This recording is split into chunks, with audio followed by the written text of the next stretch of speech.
How's it going, everyone? It is me, Stateside here, and we've got a new video. This time we're going to be taking a look at every World Cup team's best player in the group stage. Starting off with Group A, we've got the Netherlands. Netherlands, it's a pretty easy pick for me. I personally, Cody Gakpo, he was unbelievable in the group stage for the Netherlands and scored in every single one of their 3 games, pretty much led them offensively. I'm interested to see where Gakpo moves to come January, or maybe if he has a move later in the summer window, later in 2023. I think whatever team gets him, they're going to be getting a bargain regardless of the price tag. He's going to be that good. Coming in for Senegal, obviously Sadio Mane, somebody had to fill those shoes, and really the only player that gave any creative spark, it felt like, for Senegal was Ismaila Sarr. He substituted, but did not replace Mane's impact, if that makes sense. He was a decent substitute, but he's not to that level of Mane, but he was the best player in the group stage for Senegal. Taking a look at Ecuador, who I had actually going through, and I expected this player to be an impact and make an impact for them. It was Enner Valencia, and he scored goals. It was easy for him, especially against Qatar in that opening game. He scored 2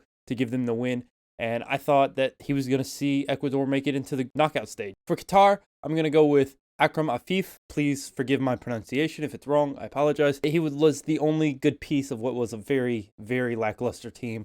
And, I mean, there was really no other option there. Akram Afif didn't score, didn't assist, but he was probably, easily one of their best players on the pitch in all 3 games. Taking a look at Group B, we're obviously going to start with England, the top team that topped the group. They won 2 out of 3 of their games.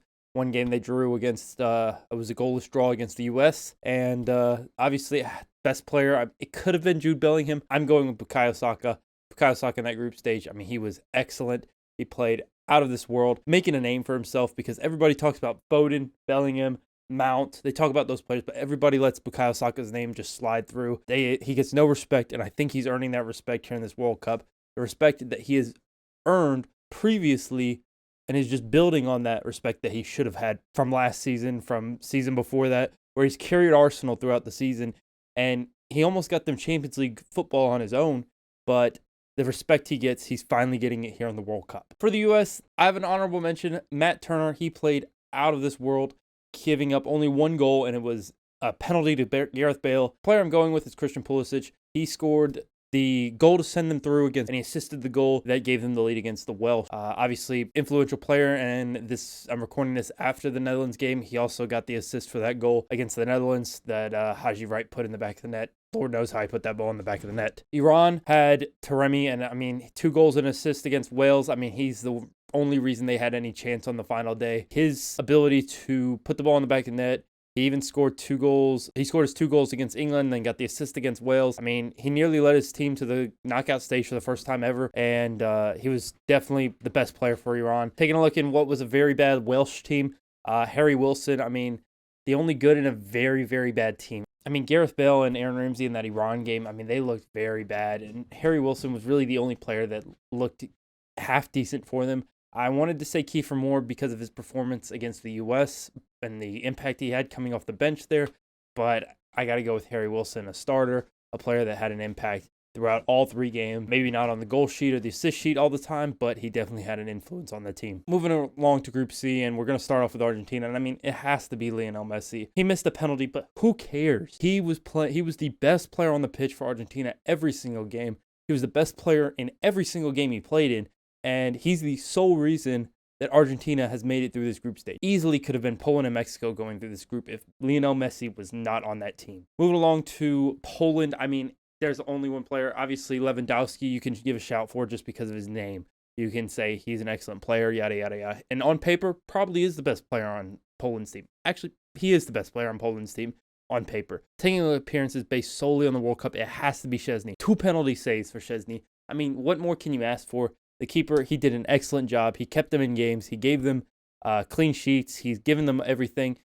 Szczęsny kept a clean sheet against Mexico. He kept a clean sheet against Saudi Arabia. He allowed 2 goals against Argentina, but even saved the Messi penalty to keep them in the game early on when Messi took a penalty in the first half. For Mexico, again, we got to go with the goalkeeper. Another penalty save for Ochoa. Lackluster attacking from Mexico. Very uncharacteristic of the El Tri.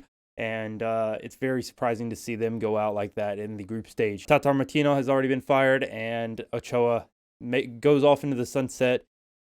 Maybe not with the performance he wanted against Saudi Arabia, but he did make a penalty save that will be going into World Cup history, if you will. For Saudi Arabia, I mean, they didn't really, I mean, they had the one big upset against Argentina, but Al Dasari, I mean, he got all his team new cars. They all got a Range Rover because of it. So, I mean, I got to go with him. I mean, the goal itself is just spectacular. And it was just insane. Absolutely insane of a strike.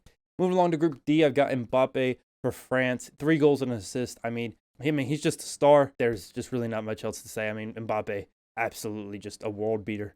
Australia, I mean, I didn't watch much of Australia's games. I got to be honest, I wasn't paying attention to them too much, and they really went under the radar for me.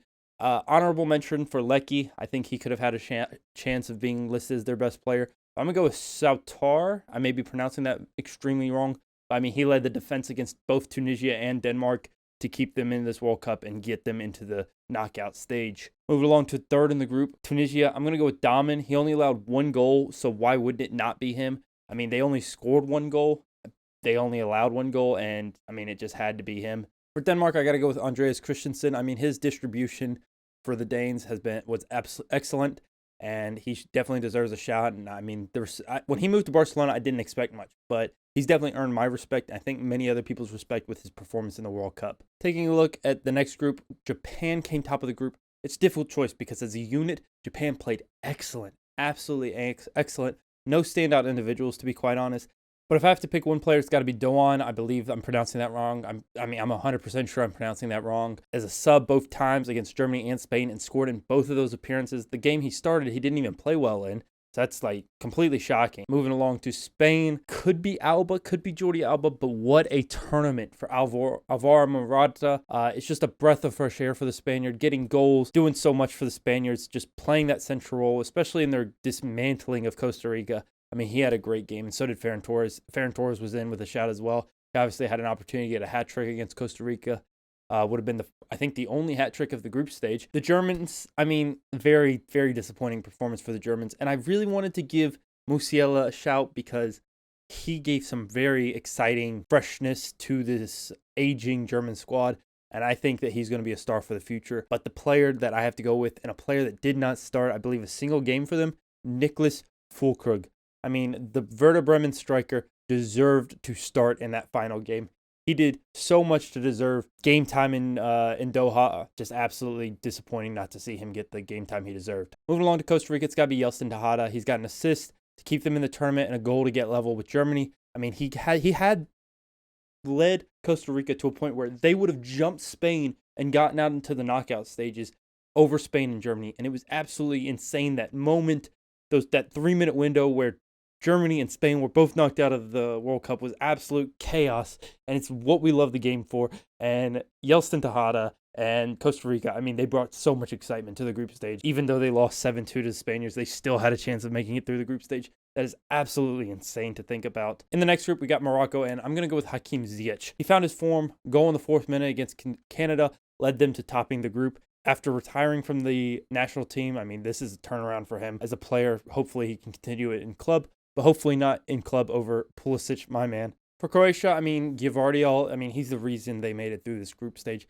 Absolute rock at the back, absolute world beater. I mean, Kramaric had a shout to make this position, but I mean, for me, it's always had to be Gvardiol when I was making this list. Belgium, none of you. Get in the bin. Just get in the bin. Just go home.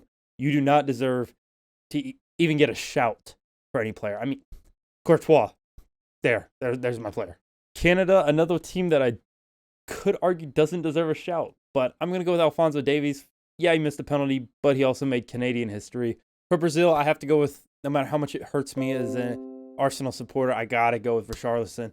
I mean, 2 goals and brought it home in the opening game. Volley he scored was absolutely insane.